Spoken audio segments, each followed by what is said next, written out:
JP Nadda जून 2024 तक BJP के राष्ट्रीय अध्यक्ष बने रहेंगे। पिछले वर्ष बीजेपी की राष्ट्रीय कार्यकारिणी की बैठक में जेपी नड्डा के कार्यकाल को बढ़ाने को लेकर लिए गए फैसले पर राष्ट्रीय अधिवेशन की बैठक में भी मोहर लगा दी गई है।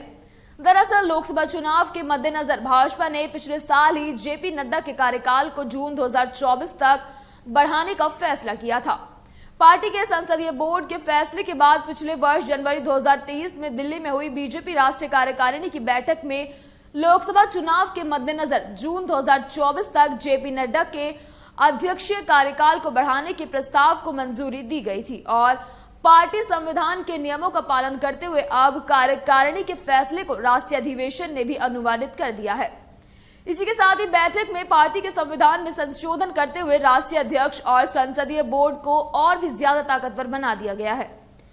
भाजपा राष्ट्रीय महासचिव सुनील बंसल ने राष्ट्रीय अधिवेशन की बैठक के दूसरे और अंतिम दिन पार्टी संविधान के कुछ प्रावधानों में संशोधन का प्रस्ताव पेश किया, जिसे सर्वसम्मति से स्वीकार कर लिया गया।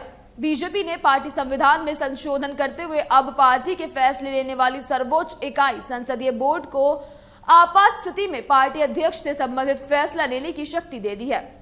संशोधन के मुताबिक अब पार्टी का संसदीय बोर्ड परिस्थिति के मुताबिक राष्ट्रीय अध्यक्ष के कार्यकाल को बढ़ाने का या घटाने का फैसला कर सकता है। ये भी संशोधन किया गया है कि संसदीय बोर्ड में कोई भी नया सदस्य बनाने या हटाने का अधिकार पार्टी के राष्ट्रीय अध्यक्ष का होगा। हालांकि अध्यक्ष के फैसलों को बाद में मंजूरी के लिए संसदीय बोर्ड की बैठक में रखा जाएगा। बीजेपी का संविधान संशोधन कर पार्टी के राष्ट्रीय अध्यक्ष और संसदीय बोर्ड की शक्तियों को बढ़ाया गया है। जाहिर तौर पर पार्टी अध्यक्ष और संसदीय बोर्ड की शक्तियों को बढ़ाया गया है। हालांकि अभी ये स्पष्ट नहीं है कि संसदीय बोर्ड किसी नेता को 2 ही बार अध्यक्ष बना सकती है या उससे ज्यादा बार भी अध्यक्ष नियुक्त कर सकती है। पार्टी में अब तक आ रहे नियमों के अनुसार पार्टी अध्यक्ष का चुनाव एक निर्वाचक मंडल की ओर से किया जाता है, जिसमें राष्ट्रीय परिषद और प्रदेश परिषद के सभी सदस्य शामिल होते हैं। लेकिन इससे पहले पार्टी को जिला स्तर से लेकर राज्य स्तर तक चुनाव की लंबी प्रक्रिया से गुजरना पड़ता है। पुराने नियमों में एक शर्त यह भी थी कि कोई भी नेता पूरे कार्यकाल के लिए सिर्फ 2 बार ही लगातार अध्यक्ष चुना जा सकता है। पार्टी संविधान की धारा 19 के अनुसार राष्ट्रीय अध्यक्ष वही व्यक्ति हो सकेगा जो कम से कम 4 अवधियों तक सक्रिय सदस्य और कम से कम 15 वर्ष तक प्राथमिक सदस्य रहा हो। निर्वाचक मंडल में से कोई भी 20 सदस्य राष्ट्रीय अध्यक्ष पद के चुनाव की अर्हता रखने वाले व्यक्ति के नाम का संयुक्त रूप से प्रस्ताव कर सकेंगे। ये संयुक्त प्रस्ताव कम से कम ऐसे 5 प्रदेशों से आना जरूरी है जहां राष्ट्रीय परिषद के चुनाव संपन्न हो चुके हो। नामांकन पत्र पर उम्मीदवारों की स्वीकृति जरूरी है।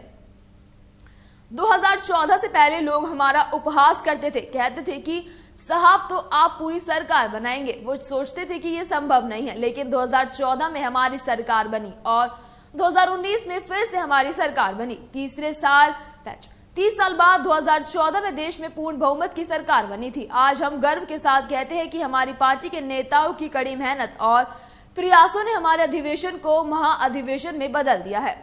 बीजेपी अब अकेली ऐसी पार्टी है जिसने 1951 में जो कहा 2023-24 में भी उसी बात पर टिकी रही।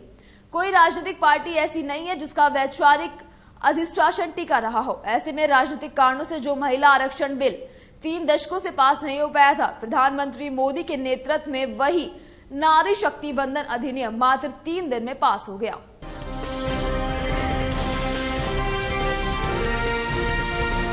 केलांचल टाइम्स, हर खबर पर हमारी नजर।